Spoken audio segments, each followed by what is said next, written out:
국권수호 운동 마지막 1시간 더 할게요. 딱 1시간만 더 할게요. 어때? 괜찮죠? 보통 한 5시 돼야 끝내잖아요. 30분 딱 단축 수업. 예나 지금은 우리가 젊을 때나 나이 먹을 때나 단축 수업하면 되게 좋죠. 별것 아닌데, 그죠? 네.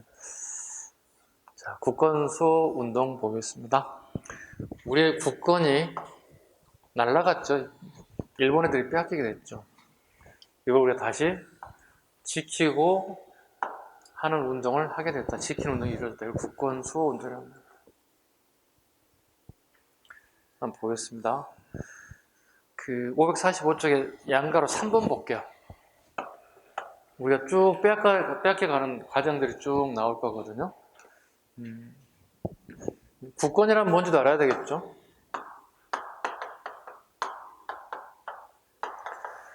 통상 이 5가지를 우리는 국가의 권한 이렇게 얘기합니다. 자, 여러분들이 살을 한번 붙여봐 주시기로 합니다. 국은 뭘 빼앗겼다는 얘기가 될까요? 국방 빼앗겼어요. 뭘까요? 예교, 사법권. 됐어요? 통상 얘기하는 겁니다. 더 많이 있습니다만 통상 이걸 빼앗겼다. 네. 국외 사치 매우 좋지 않나요? 네, 국외 여행 가서 내가 사치를 좀 해봤어요. 몰래 돈으로 처음으로. 그렇지 않나요? 국내에서 하지 못한 것을 국외 여행 가서 처음으로 사치 한번 해봤습니다. 돈으로. 재정이죠. 이렇게. 이걸 통상 우리가 국권이라고 합니다. 국권을 빼앗겼습니다. 빼앗긴 침탈 과정을 하나씩 보겠습니다. 자, 연도 조약 통치 내용 갑니다. 1903년 용안포 사건에 밑줄 긋습니다. 용안포 사건에 용안포가 뭔지 알아야 되겠다. 보시죠. 여기가 용안포입니다. 압록강입니다. 쉽게 얘기해서. 우리 영토입니다. 압록강. 최국방 압록강에 붙어있는 용안포입니다. 자, 러시아가 용안포 및 압록강 하구를 점령하고 러시아가 갑자기 이렇게 점령해 내려왔다. 이렇게. 그리고 용안포를 점령하기 자기 군을 주둔하게 되었다. 조차를 요구했다.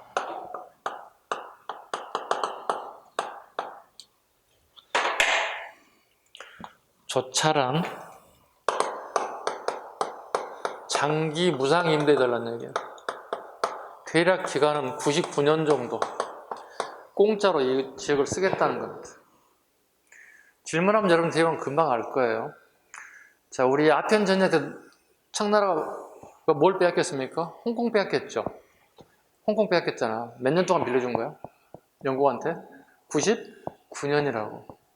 그리고 99년 동안 홍콩은 뭐야? 영국령이 됐지. 그 영국 법이 적용돼서 민주주의 정치와 자본주의 체제가 운영됐다고. 그러나 99년이 지나간 다음에 반환했지. 누구한테? 그때 당시 청이니까 오늘날에 중국한테 반환해줬죠. 근데 중국 본토는 뭐야? 사회주의 국가지. 근데 여기는 민주주의 국가잖아. 이게 충돌이 있을까 없을까? 이데올로기가 충돌하잖아. 그래서 코로나가 발생하기 전에 가장 큰 심각한 문제가 홍콩 문제였다고, 세계적으로. 근데 코로나 때문에 이렇게 잠잠해졌죠. 근데 코로나가 어느 정도 해결된다고 다시 이 문제가 위로 올라오겠죠. 생각해보세요. 99년 동안 민주주의 교육, 자본주의 교육을 받은 사람이 하루아침에 반대 국가, 반대 경제 개념을 배워야 되는 상황이 됐잖아요. 이제 막 통제받고 억눌려야 되는 상황이 됐잖아요. 여러분 생각해보세요. 자유스럽게 태어나고 자유스럽게 생활했던 사람들이 국가로부터 통제받기 시작하면 여러분 견딜 수 있을 것 같아요? 못 견뎌요, 여러분들. 그게 사회주의 국가예요. 그래서 홍콩 사태가 일어난 이유가 거기 있어요. 이거요. 러시아 애들이 우리 땅 이 지역을 강제로 무상으로 쓰겠다고 요구한다는 거예요. 이게 일명 용안포 사건이라고 불려요. 결국은 이건 뭐예요? 훗날 러일 전쟁의 원인이 돼요. 러일 전쟁의 발생 원인 중에 하나라는 뜻입니다. 영안포 사건. 왜? 누가 먹고 있다는 거예요. 일본 애들이 욕심내고 있는데 얘들 들어오니까. 러시아 애들은 왜 들어올까? 왜 내려올까요? 남하 정책이라고. 러시아 애들은 끊임없이 무슨 정책을 펼친다고요? 남하 정책을 펼친다고요. 무슨 땅이 필요하다고 그랬지 아까? 멀지 않는 항구니 그걸 뭐라고 불러? 그렇지. 부동항이 필요하다니까. 부동항이 필요해. 그래서 러시아 세력이 우리나라에 들어오면서 저 남단의 목포 앞바다하고 저 부산의 영도 앞바다를 요구한다고. 조차를 요구한다고. 그걸 누가 저지합니까? 독립협회가 저지합니다. 오케이? 생각해보면 공짜로 날로 먹겠다는 거잖아요. 임대료도 안 내고 99년 동안 놀고 먹겠다는 얘기가 되는 거잖아요. 가당키는 합니까? 근데 또 이렇게 선생님이 역설적으로 한번 생각해 봅니다. 영도 앞바다하고 부산 앞바다에 조차지가 설정돼서 러시아식 건물이 엄청나게 많이 들어섰다면 지금 100년이 훨씬 넘은 이 시기에 엄청나게 많은 문화재 보고가 있어서 문화유산으로서 어떤 관광업에 종사하시는 분들에게 되게 좋은 요소가 아닐까. 외국 관광객을 끌어들이는 요소도 중요하지 않을까 하는 역설적으로 한번 생각해 봅니다.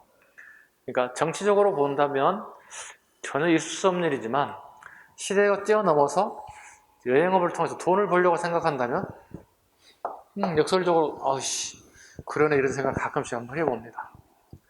그렇죠. 아니 관광 자원이 있어야 외국인들을 끌어들일 거 아니야.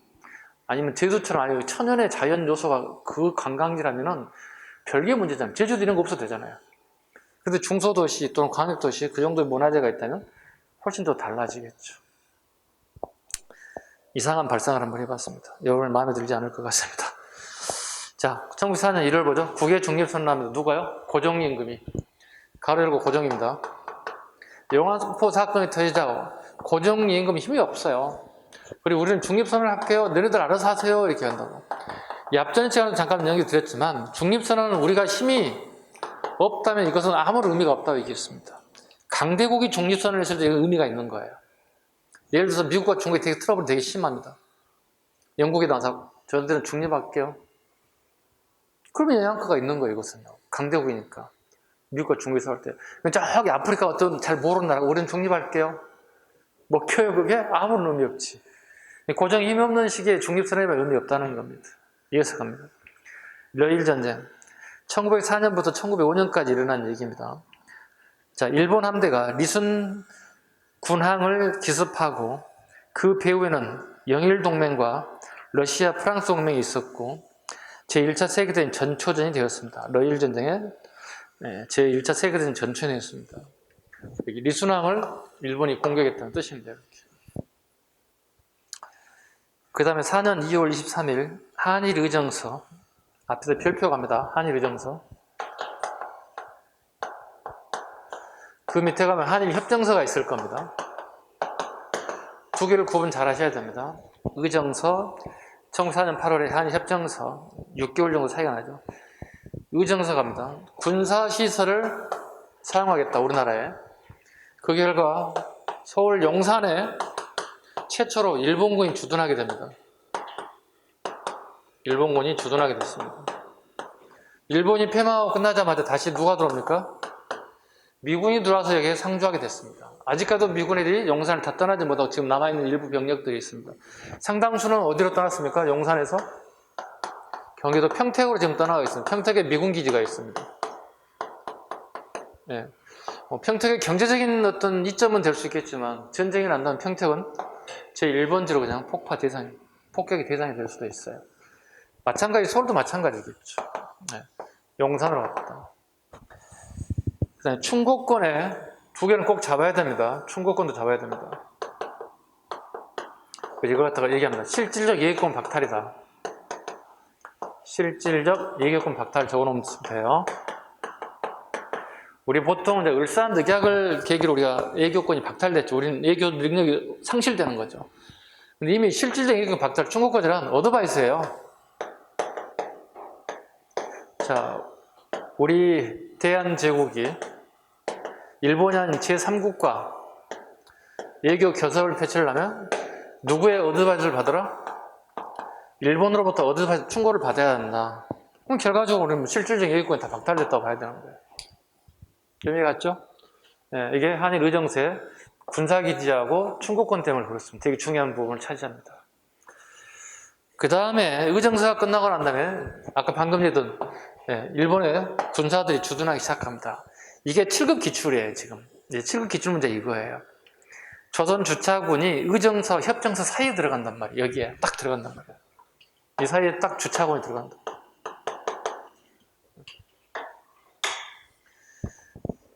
자, 봐봐. 우리 주차군이라는 말 자체가 좀 익숙하지 않지. 근데 우리 차 주차하는 건 익숙하지. 파킹하는 것은. 어느 주차는 파킹하지. 그잖아. 파킹은 우리가 어떻게 돈을 받는 파킹하는 데 같은 거 어떻게 내가 1시간당 1,000원, 2,000원, 3,000원 지급하는 거죠. 그리고 그 시간대는 나가는 거고 또 추가되면 추가 요금을 내는 거잖아. 마찬가지예요. 주차관이란 일정 기간 근무하고 떠난 애들 얘기하는 거예요. 한자로 쓰는 겁니다. 지금 쓰지 않는 용어들입니다. 주차관이란 말은 일정 기간 근무하고 그 기간이 지나면 떠난 애들 주차관이라고 불러요. 자, 갑니다. 조선 주차군이 설치됐다. 어디에? 용산에. 을사늑약 때 얘네들이 을사늑약을 사인하는 대신들에게 여기 목에다가 총뿌리를 들이대서 강제 서명하게끔 만든 게 얘네들이었어요. 그리고 1916년에 조선사령부로 개편됩니다. 얘네들이. 그 1919년에 3.1운동이 일어났을 때 조선사령부 애들이 서울에서 총으로서 우리 시민들을 향해서 총을 겨눴던 애들입니다. 그리고 훗날 24단으로 개편돼서 용산에 계속 주둔했던 겁니다. 미군이 들어오기 전까지 계속. 용산 건물들은 거의 90% 이상이 전부 다 일본식 건물이에요. 미군 애들 그대로 활용했어요. 미국식 건물을 새로 지은 게 아니라 거의 90% 이상이 그대로 재활용했다고 보시면 돼요. 그래서 빨간 적벽돌을 거의 다 지어졌어요. 나중에 한번 용산이 이제 공원화돼서 공원화 작업이 이루어지고 있는데 나중에 조성이 된 다음에 서울에 오시걸랑 용산 공원에 가서 한번 군인 주둔했던 걸 한번 보는 것도 되게 재밌어요. 그 다음 8월달 갑니다. 한일 협정서입니다. 협정서 다른 말 1차 한일 협약 또는 예국인 용변 협정, 이건 원어입니다. 그 원어 명칭이 예국인 용빈 협정입니다. 용빙이라고 했잖아요. 우리는 예국인들이 운동선수를 보통 뭐 용병이라는 단어를 쓰지. 그렇잖아. 용빙이잖아요. 그 전문 분야의 사람을 쏘는 거예요. 용빙이에요, 이것은요. 용병은 보통 우리 군인들 얘기하는데, 프로야구, 프로축구 선수를 보통 뭐 용병을 데려왔다, 뭐. 그런 얘기를 많이 하죠. 자, 고문정치입니다. 자, 고문정치. 예교하고 재정에 동그라미 칩니다. 자, 스티븐슨이 우리나라의 예교 고문으로 왔습니다. 스티븐슨은 친일 예교원입니다. 미국 사람입니다. 이 사람이 우리나라의 고정임금에 모든 예교 강의를 고문을 하게 됩니다. 거의 고정임금의 예교 행위를 갖다가 못하게끔 만들었습니다. 안 됩니다. 다 브레이크, 모든 걸 다 브레이크 걸었어요. 이 스티븐슨을 갖다가 그 결과 훗날 장인환과 전명훈이 샌프란시스코에서 사살해버립니다. 나쁜 놈의 시새끼하고. 이 하위 사탕수수 이민 노동자들입니다. 노동자들이 샌프란시스코까지 가가지고 이 친구를 스티븐슨을 찾아내서 암살해버립니다. 그걸 책이 뒤에 좀 있으면 나올 겁니다. 오케이? 왜 죽였는지 아시겠죠? 예교 고문 정체로서 우리 마음에 들지 않은 정책을 계속 수행했다는 겁니다. 그 다음에 메가타 갑니다. 재정 부분입니다. 메가타입니다. 시험에 가장 많이 나온 인사가 메가타입니다. 자, 1904년에 재정 고문으로 왔지 않습니까? 1904년에 재정 고문으로 왔다가 1905년에 뭘 합니까? 화폐 개혁을 합니다. 너무 시험에 잘 나왔죠. 잘 나왔죠. 왜일까요? 지금 우리가 사용하고 있는 화폐는 뭘까요? 보세요. 상평통보하고 백동화입니다. 두 가지가 지금 현재 통용되고 있습니다. 이렇게 되어 있어요. 이렇게. 한문으로요. 이렇게. 이런 식으로. 구멍 뚫어서 이렇게 10개씩 묶는 거예요. 한 주름 이런 식으로 묶는 거예요. 이걸 전부 다 봐보세요. 나중에 또 배울 겁니다. 이거 상중하로 구분했습니다. 뭘? 그 질에 따라서 상태가 어느 정도에 따라서 상중하. 이것만 1:1로 교환하고요. 이건 그냥 엿싸 먹어야 돼요. 이해 갔어요? 이게 일방적인 화폐 계획이에요. 화폐 계획. 이해 가셨죠? 잘 잡으셔야 됩니다. 그 다음에 5년 7월 갑니다. 가스라 데프트 미랴. 자, 가에 동그라미 쳐볼까요? 가에 동그라미. 그 다음에 한 페이지 넘겨보세요. 2차 영일동맹 동그라미 쳐볼까요? 2차 영일동맹.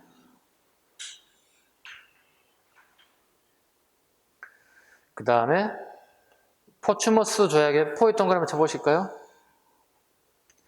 그리고 을사조약에 을사에 밑줄 긋습니다. 이렇게. 이건 뭐죠? 외국 국가들에게 일본이 맺은 조약입니다.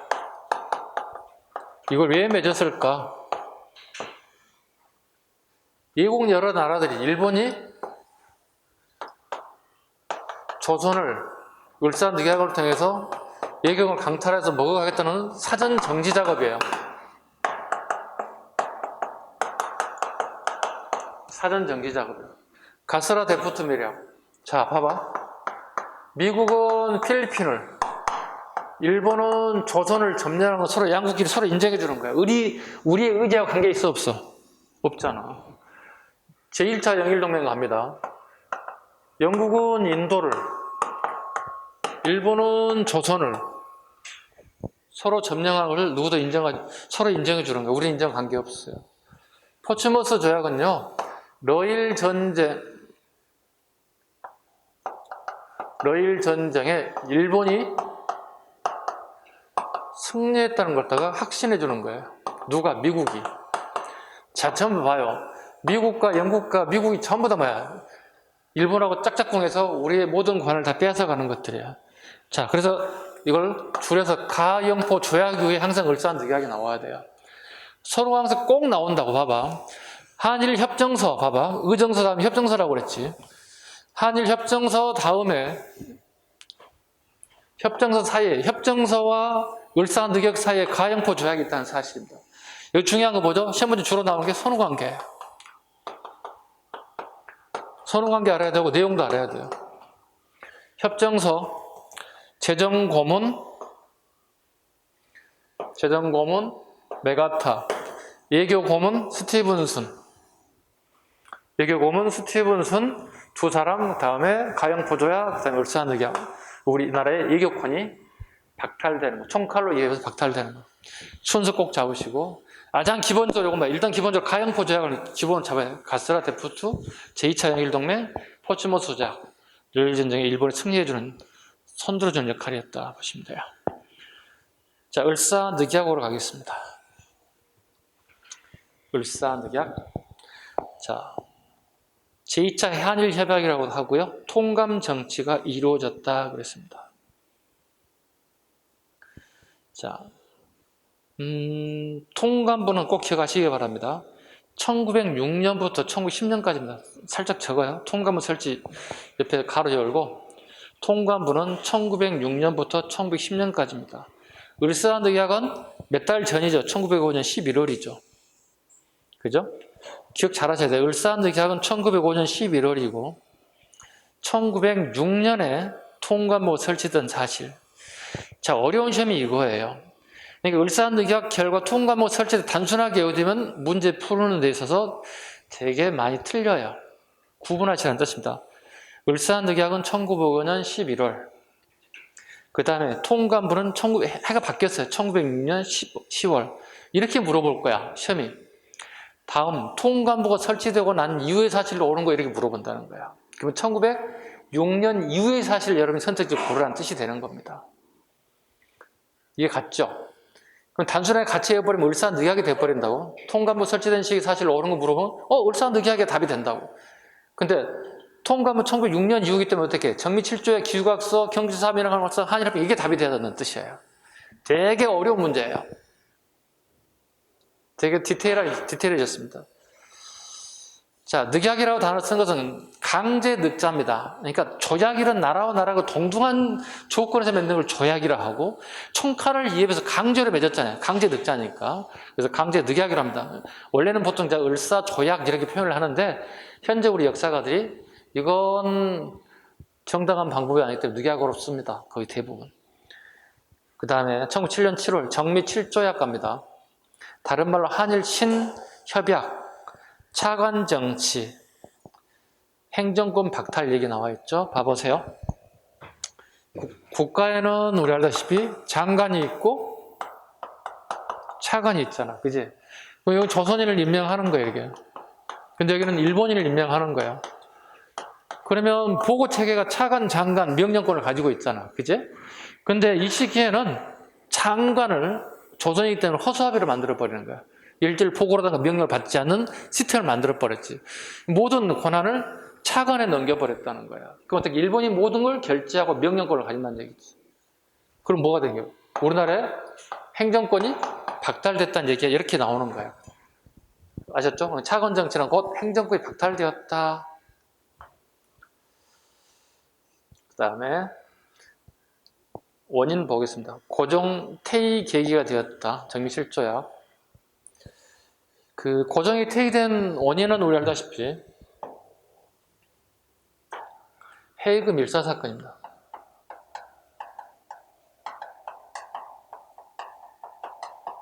고종연금이 움직이기 시작하죠. 네, 이상설, 이이종, 이준 이 세 사람을 헤이그에 비밀리에 보내죠. 즉 만국 평화회의가 열리는 장소입니다.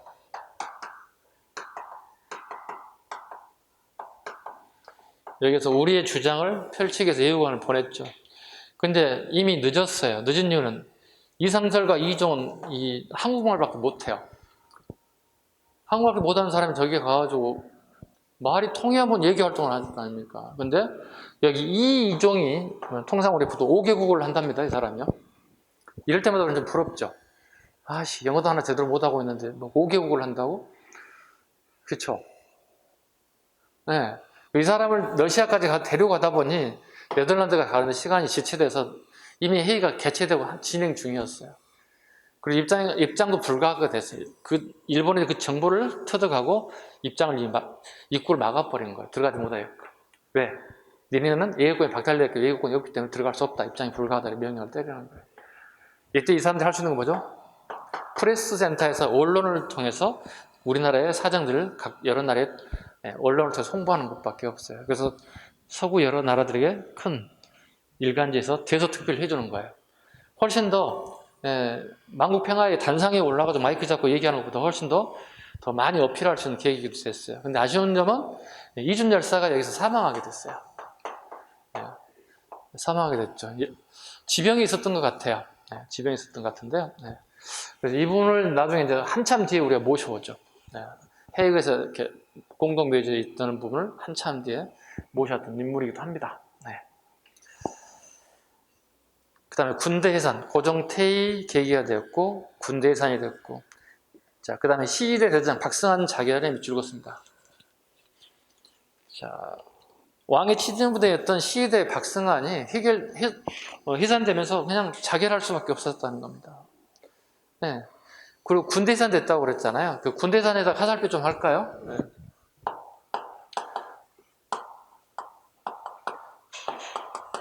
이 사람들은 정식 군대 훈련을 받은 사람들이잖아요. 그죠? 이 사람들이 해산되면 다 어디로 가야 되나요? 자기 고향으로 가야 되잖아요. 집으로. 집으로 가자면 그 사람들 어디로 가나요?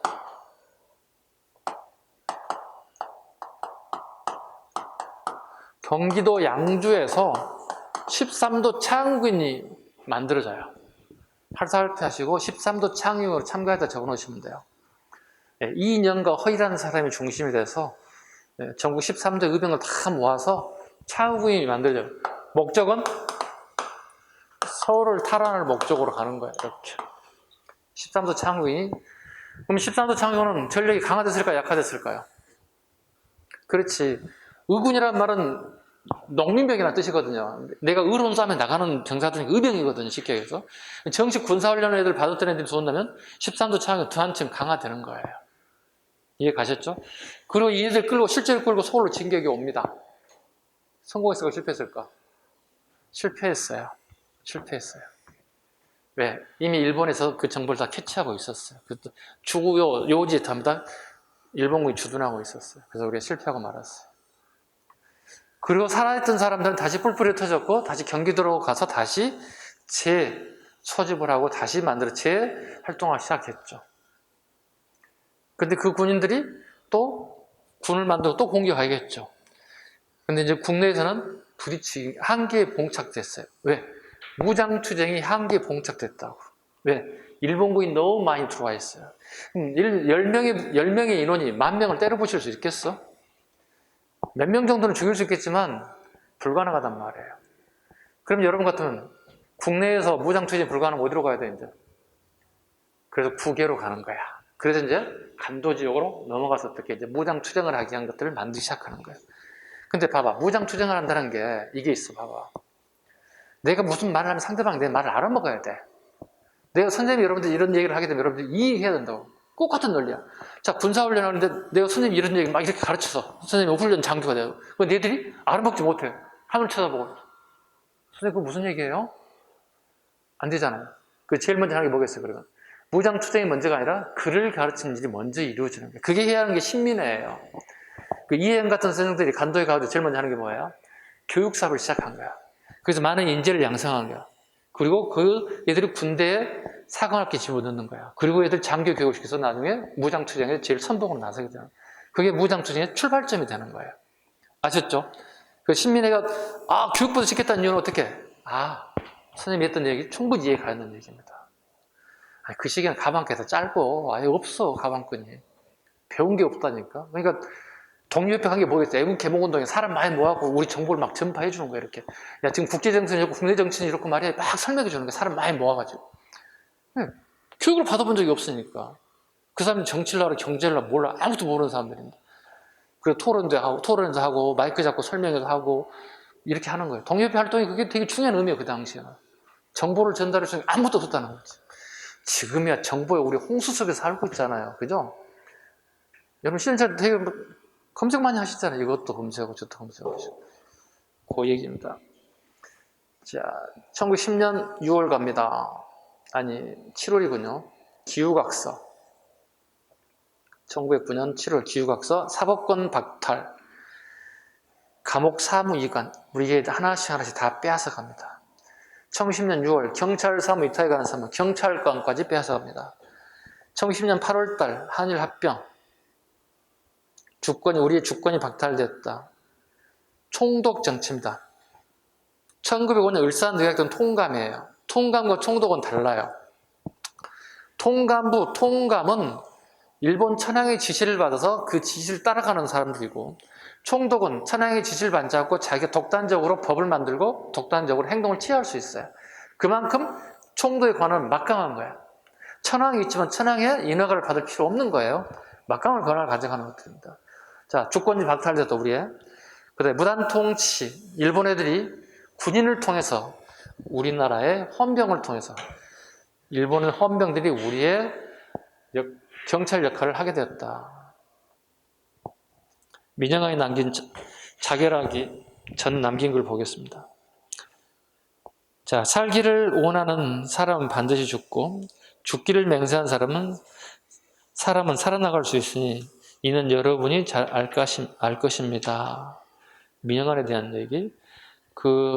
민영환 자결하게 남긴 글 써야 됩니다. 을사늑약의 결과입니다. 적어놓습니다. 빠뜨렸습니다, 제가.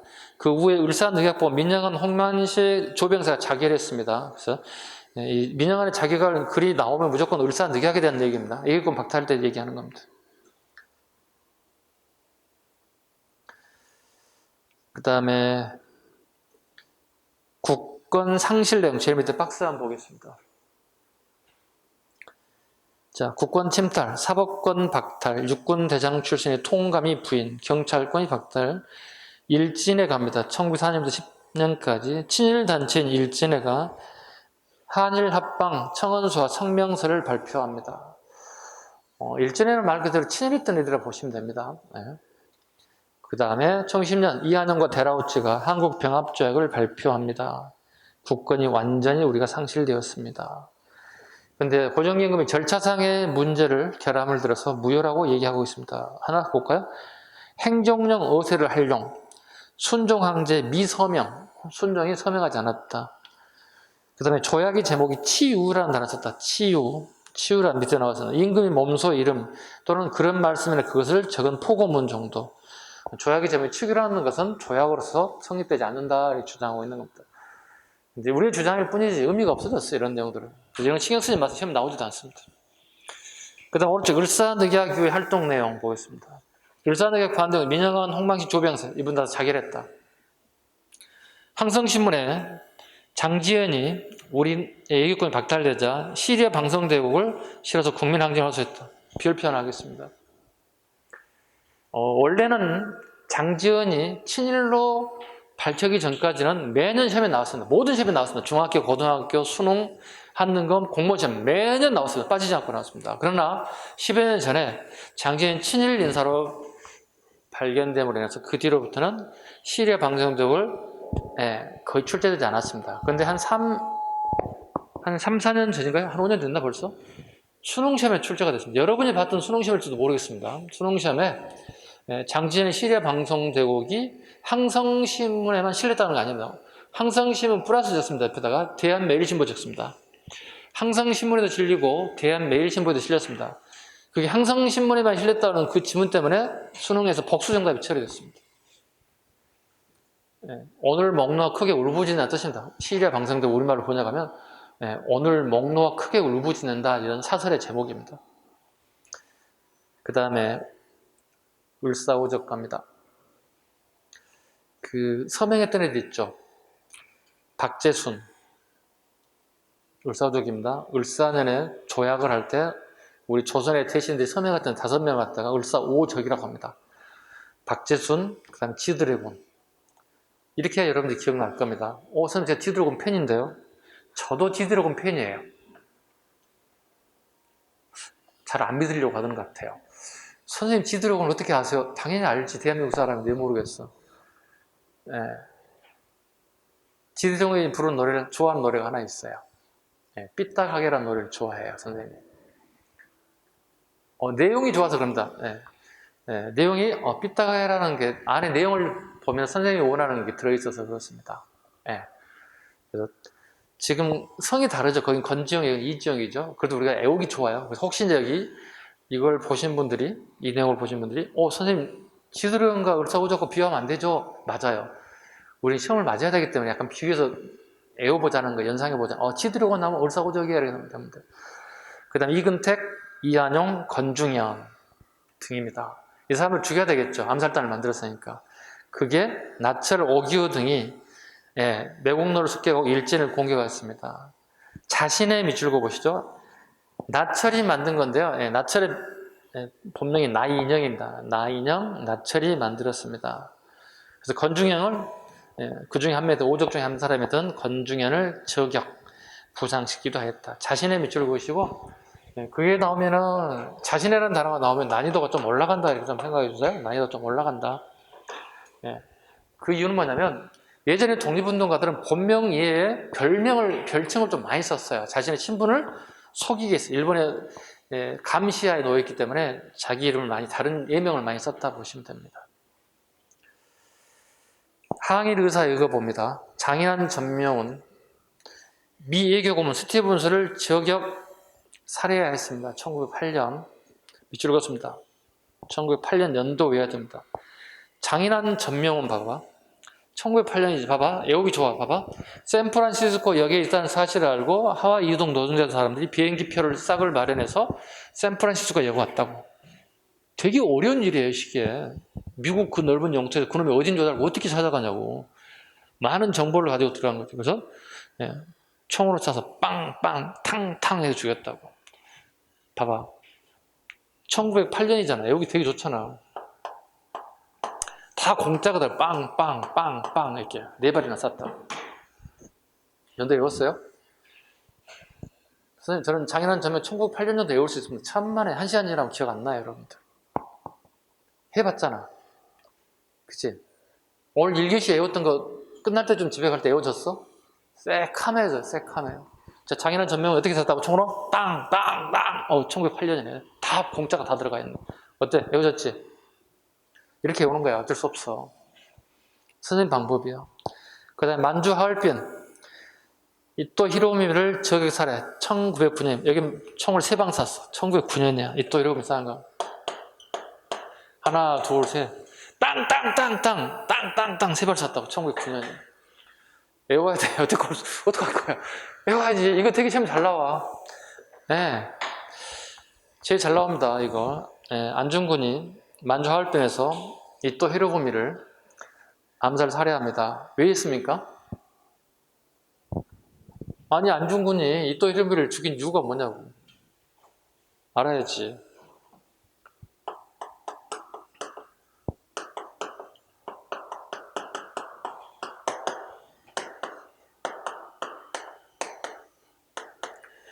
웃기는 건 안중근은 이토 히로부미 얼굴을 모르고 갔어요. 사람 얼굴을 모르고 쏴서 죽이는 게 얼마나 신기합니까? 신기하죠. 그래서 6발인가 장전했는데요.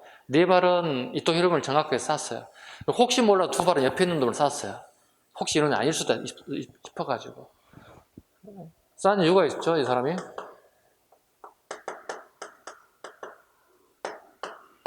네. 안중근 의사가 주장한 게 동양평화론이죠. 동양평화론입니다. 동양평화론은 뭐냐면, 자, 봐봐. 여기 요동반도잖아. 이렇게 해서 요동 딱 들어가는 거죠, 이렇게. 항구 도시 들어가서 이렇게. 이 지역을 이토 히로부미가 먹어버렸다. 이해 가셨어요? 그러면, 안중근 입장은 뭐냐면, 이 요동 전체를 동양평화지역 제3지대로 쓰고 여기에 국제적인 화폐도 사용하고 평화수역으로 만들겠다는 본인의 생각이 여기 들어가 있어요. 그런데 일본이 이 지역을 독점하고 해서 이 동양평화론을 깨트려져 버리는 거예요. 그래서 의병장이었던 안중근이 호롤단신 이토 히로부미를 저격에 나섰다. 근데 연해주의 최재형의 도움을 받았습니다. 최재형이 비추고 있습니다. 최재형. 그 최재형은 연해주, 즉 블라디보스토크의 최고의 실력자였습니다. 최근에 널리 이분에 대한 정보들이 나타나기 시작했습니다. 최재형은 평양 사람인데요. 평양 사람인데 자기 집안의 신분이 되게 낮았어요. 자기 집의 신분이 되게 낮은 계급이에요. 최하층민이에요.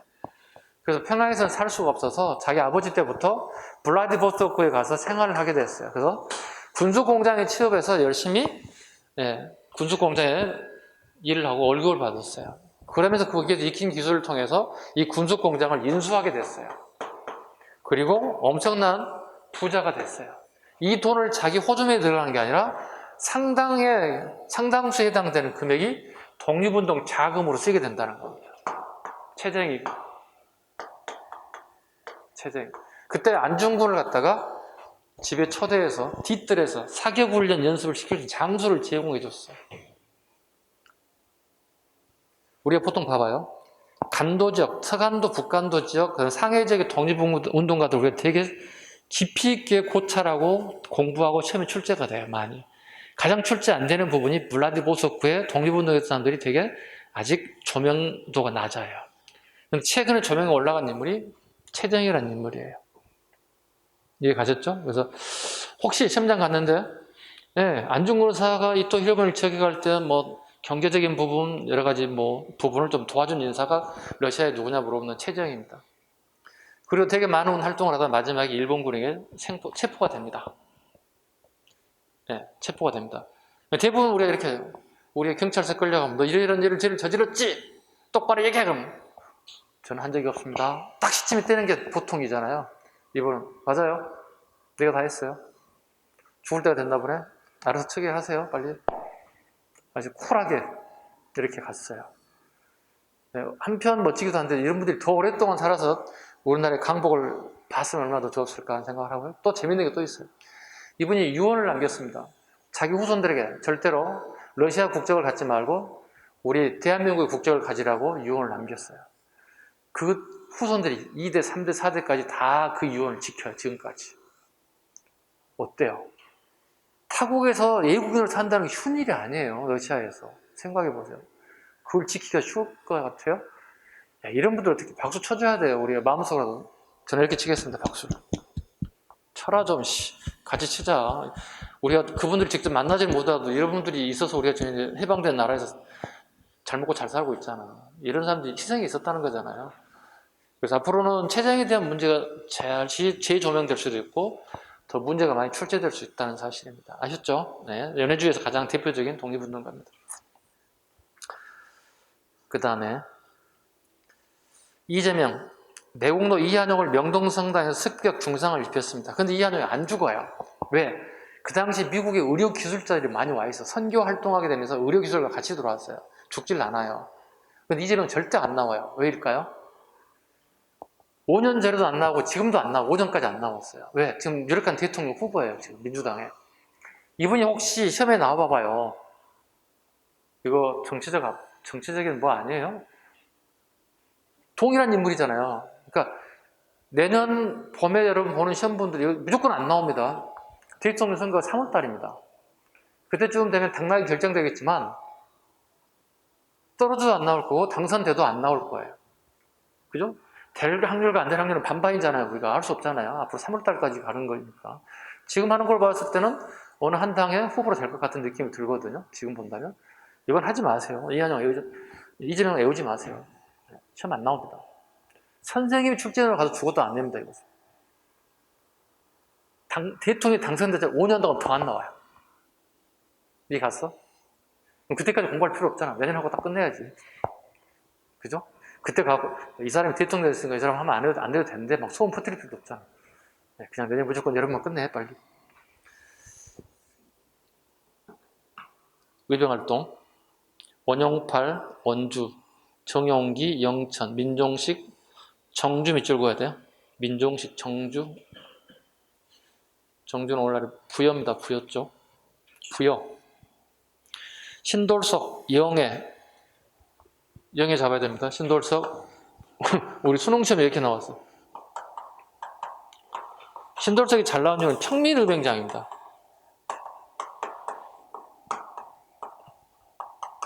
한량은 무대를 물어봤습니다. 이렇게.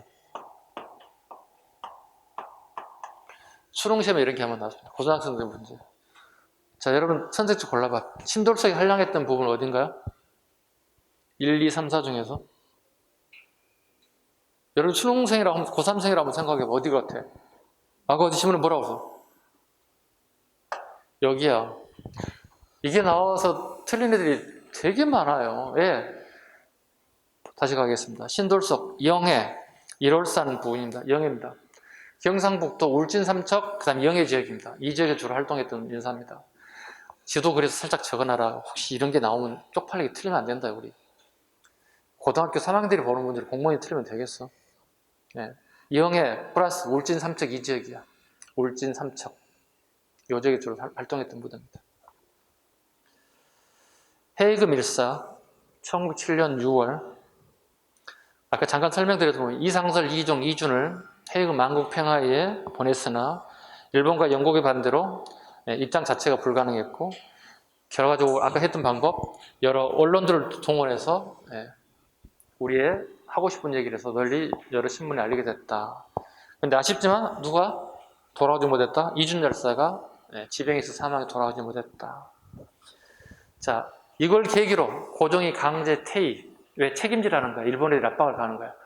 왜 법을 위반했느냐는. 그리고 고종이 강제 퇴위됐고 그 다음에 군대가 해산됐습니다. 군대가 해산됐습니다. 이해 가셨습니까? 네. 자, 강제 퇴위, 군대 해산을 계기로 일으킨 사건이 뭐죠? 정미유병입니다. 화살표 하시고 이 결과 나타난 현상은 정미유병입니다.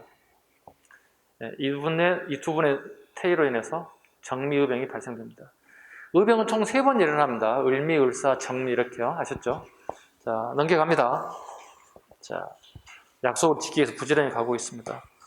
552쪽 가볼까요?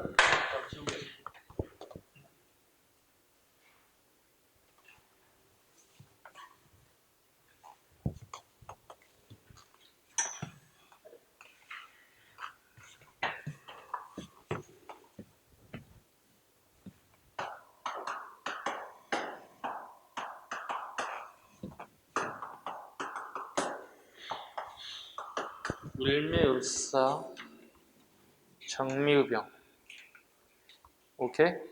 오늘 여기까지 목표적으로 한번 해보겠습니다. 뭐 부족할 것 같기도 한데 한 대까지 한번 해보겠습니다. 자, 을미의병 갑니다. 552쪽입니다. 1895년입니다. 연도도 잡아야 되겠죠? 1895년입니다.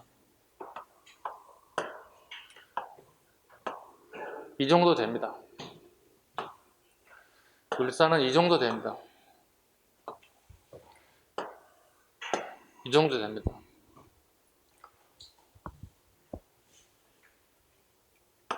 이렇게. 이게 1895년이라는 뜻입니다. 그리고 강도로입니다. 오른쪽에 화살표는 이렇게 강도를 얘기합니다. 어느 정도의 강도가 있었느냐. 이해가셨죠? 자, 을미 갑니다. 1895년이고요.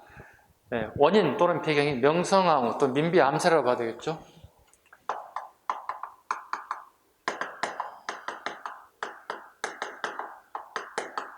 민비, 본명은 민자영, 이름 되게 이뻐요. 훗날 대한제국이 97년에 대한제국이 난 다음에 민비를 갖다가 명성황후로 명칭이 바뀌었죠. 그래서 명성황후 암살 또는 민비 암살 같은 말은 상관없습니다. 선생님은 민비라고 얘기해요. 얘는 훗날 추종된 거잖아요. 돌아가신 분이니까. 살아생전에는 명성황후 아니죠. 황제국가가 안 됐기 때문에.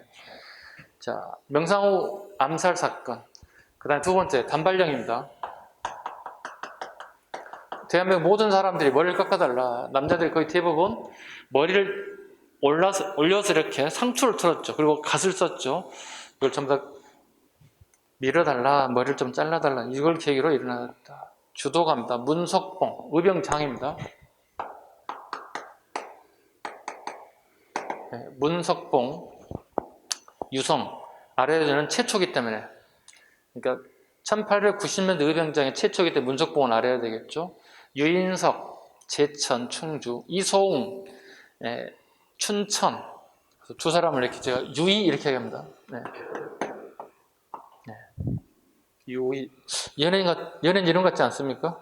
유인석, 이소웅 등이 의병 활동을 하게 되었다. 그 다음에 전개.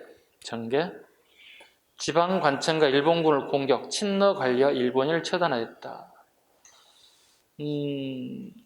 의회와 관계, 농민층의 의병 해산 후 할빈왕 등을 조직하여 반봉건 반역 추정하였다. 근데 고정임금이 이쯤에서 됐습니다 하고 고정임금이 명을 하게 되겠죠. 자, 그래서 집에 가세요 이렇게 했다고. 이걸 뭐라고 한다고요? 근황주의 모습이 보이더라. 아까 설명드렸습니다. 근황주의란 왕이나 왕실에서 자, 됐습니다. 이 정도에서 멈춰주시기 바랍니다. 집으로 고향으로 돌아가세요. 이걸 근황주의라고 합니다. 근황주의 모습이 보이더라. 자, 을사의병 갑니다. 자, 을사병 가겠습니다. 오른쪽 갑니다. 1905년입니다. 강도가 이 정도 됩니다. 을사병의 이제 배경 가볼까요? 배경 가겠습니다. 러일 전쟁의 침략의 노고라 을사늑약으로 예우권이 박탈됐다. 결국 을사늑약입니다. 배경은. 우리가 강제적으로 예우권이 박탈됐죠. 예우권이 박탈되었다. 주도한 인물 갑니다. 의병장을 보겠습니다. 민종식, 홍주성, 최익현, 민종식 체크하시고 최익현 체크하시고 그 다음에 평민 출신 신돌석 체크합니다. 네, 다 잘 나온 인물인데 특히 최익현을 봐야 되겠죠. 최익현. 그 다음에 아까 일반 민으로서 이제 평민 출신으로서 활동했던 신돌석 봐야 되겠습니다. 활약했던 대표적인 인물들이더라. 의의와 한계 갑니다. 평민의병에 처음 등장했다. 이거 나올 때 꼭 기억하실 게 하나 있습니다. 우리 출제자들 공부를 여러분들이 되게 얕게 했을 때 대충 책을 읽고 온 사람들이 가장 많이 실수하는 내용 중에 하나가 임질왜란 때 평민의병장들이 활약으로 인해서 이건 틀린 질문이 되는 거예요. 임질왜란의 90%는 다 뭐예요? 평민이 맞아요. 의병장은 없어요. 자, 임질이한테 평밀 의병장이 있다 없다? 없다고요. 그래서 이게 중요한 거예요. 을사 때 평밀 의병장이 나쁘는 되게 중요한 부분이에요. 처음 등장한 거예요. 꼭 기억하시고 구분할 것. 임질이한테 의병과 을사노약 때 평밀 의병장이 있다 없다를 전제를 잘 잡으실 것.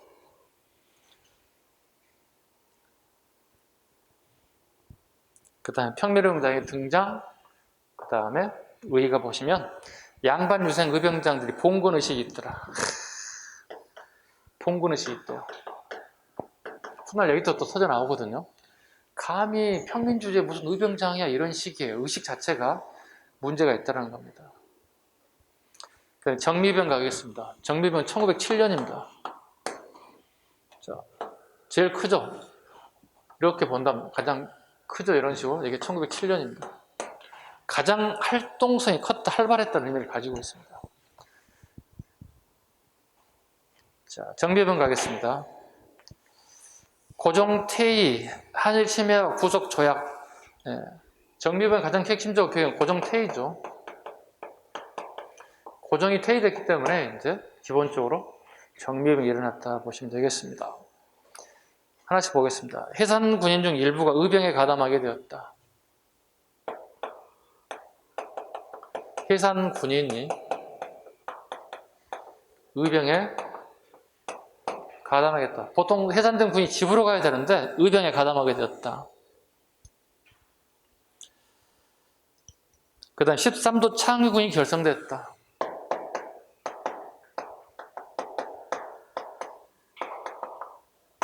어디라고 그랬지 아까? 경기도? 경기 양주에서 13도 창의군이 결성되었다. 그 대표적인 인사를 이인영, 허희 같은 사람이다. 다 양반들입니다. 자, 양주에 직결 서울 진공 작전을 펼쳤다.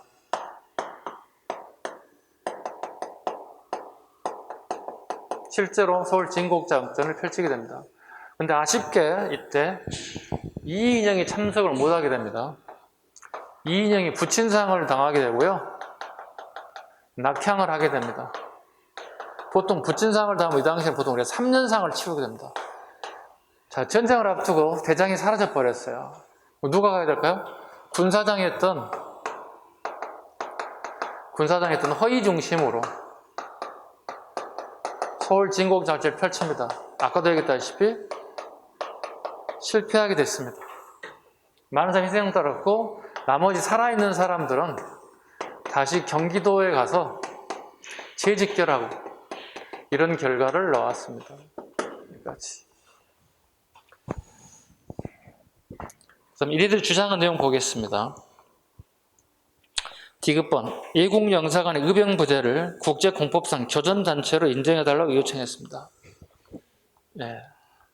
얘네들이 요구사항 교전단체로 인정해달라.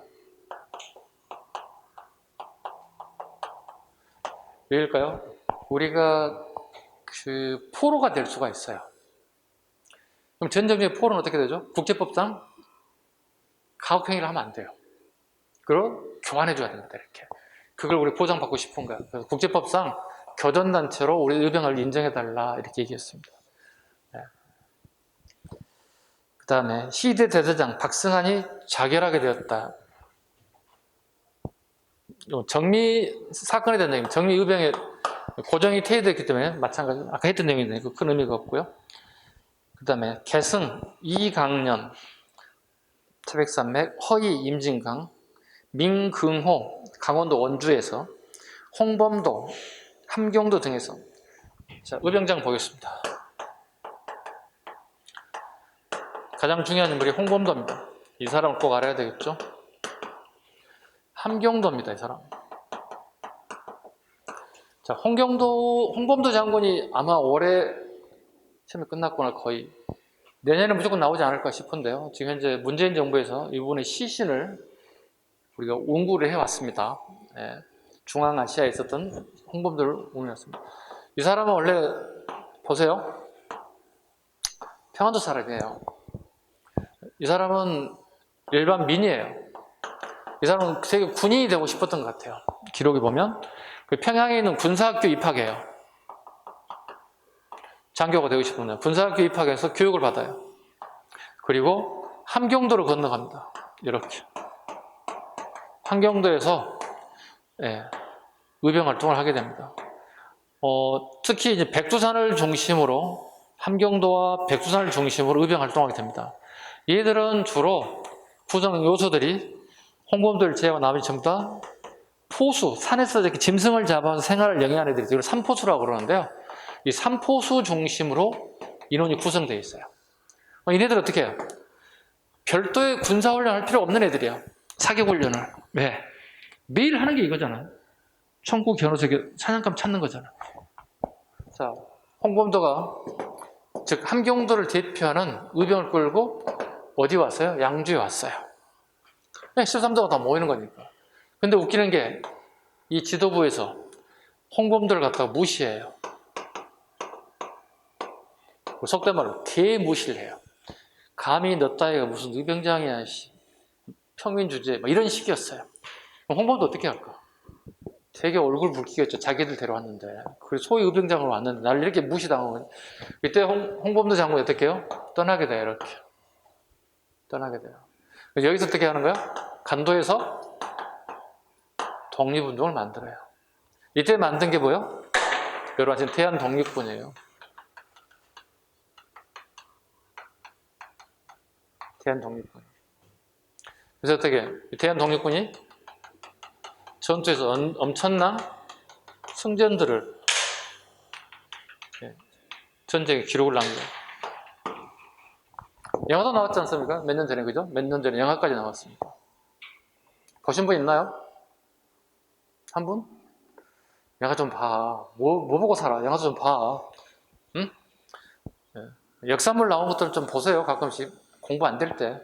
매일 영화 보면 안 되고, 공부 안 되네. 이럴 때, 게임보다는 한 2시간 이렇게 머리 좀 식힌다 생각하고 역사 드라마를 찾아보면 돼요. 괜찮을 것 같아요. 그 다음에 의병장까지 다 됐죠? 그 다음에 지금 한 페이지 넘겨보세요. 한 페이지 넘겨보시면 554페이지 한번 보세요. 4번에 보시면 이런 게 있습니다. 그 남한 대토벌 작전이라는 게 있습니다. 1909년에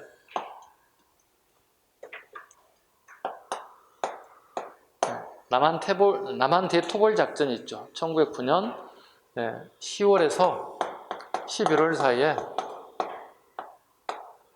남한 대토벌 작전이 있습니다.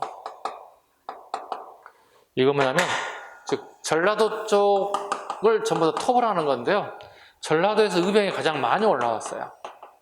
의병 숫자 가장 많았다는 거예요.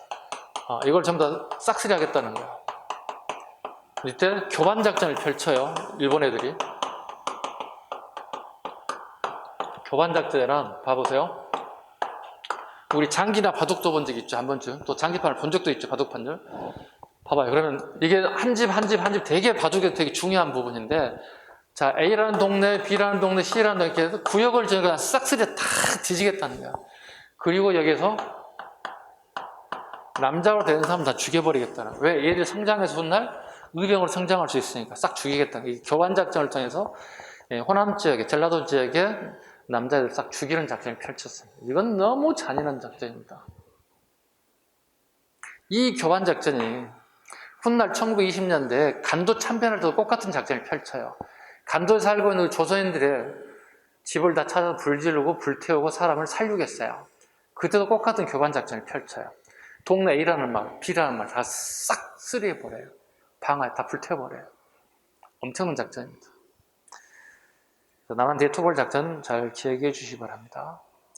그 다음에 오른쪽 가보겠습니다. 마지막 의병장 하나 보겠습니다. 5번에 보시면 최응원은 밑줄 긋습니다. 무단 통치긴 1913년 항해도에 있던 헌병 파출소를 구원되다가 1915년에 체포되었다. 자, 이게 지금 현재 1909년까지 우리가 이 의병 활동을 국내에서 하고 있는 거잖아요. 그죠? 그러고 난 다음에 우리가 더 이상 할 수 없었던 게 아까도 얘기했다시피 간도로 다 넘어간다고 그랬잖아요.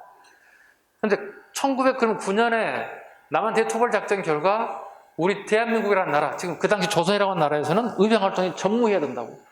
근데 최은이라는 사람이 1913년에까지 했고 1915년에 체포됐어요. 자, 봐봐. 요거 이후에 우리의 의병 활동은 전부 다 간도로 이주한다고. 간도 이주가 뭐였어요? 교육을 받고 그 다음에 군사교육을 받는 이런 과정을 거쳐서 인재를 양성하는 과정이었다고. 자, 이렇게 생각하고 있었다는 거지. 근데 1915년에 마지막 의병장인 최응은이 체포된다고. 그럼 결과적으로 우리나라는 뭐야? 1915년까지 최은이라는 사람이 있었기 때문에 나라가 망한 1915년까지도 국내에 의병 활동이 있었다는 걸 증거해 주는 거거든. 이게 되게 중요한 질문이에요. 잡으시면 되겠습니다. 자, 민영안의 유서 보겠습니다. 자, 슬프다. 나라의 수치와 백성의 욕됨이 바로 여기에 이르렀으니 우리 백성은 장차 생존 경쟁하는 가운데 모두 멸망하려 하는도다. 무릇 살기를 바라는 자는 반드시 죽고 죽기를 기약한 자는 삶을 얻을 것이니. 요거 밑줄 긋습니다. 네, 이순신 장군 얘기 같지 않나요? 비슷하죠? 네. 네. 죽기를 맹세하고 사는 사람 살 것이고 살고 하는 사람 죽을 것이라는 그 내용입니다. 이게 이제 민영안의 유서에 대한 내용이니까. 그 밑에 박승한 봅니다. 박승한 유서도 봅니다. 네. 을사하고 그다음에 정미병 박승한 보겠습니다. 군인으로서 나라를 지키지 못하고 신하로서 충성을 다하지 못하였으니 만번 죽은들 무엇이 아깝겠는가. 이거 7급 기출 사료예요. 민영한 것은 9급 기출 사료고요. 박승한 것은 7급 기출 사료 살짝 적어놓으면 됩니다. 이미 기출을 떴던 문제들입니다. 민영호 봅니다. 을미의병에 오늘 병사를 일으키려 한 것은 자의하려는 것이 아니고 국모의 원수를, 국모니까 당연히 을미겠죠. 네, 갚으려는 것이다. 대개 어머니의 원수를 갚기에 아버지의 군사를 부린 것은 떳떳한 이치며 대의다. 큰 뜻이다. 다음 페이지 항일 의거운동 보겠습니다. 자, 장지연 정리해놓은 겁니다. 항성신문에 시리아 방송되고 아까 하나 더 추가했죠. 항성신문 플러스 대한 매일신보에 실렸다. 우리의 억울함을 억울하다는 설명했습니다. 민영한 조병세 자결로서 저항했다. 나철 오기요. 을사오적을 처단한 오적 암살단을 조직했다. 암살단 조직이 뭐라고 그랬죠? 세 글자?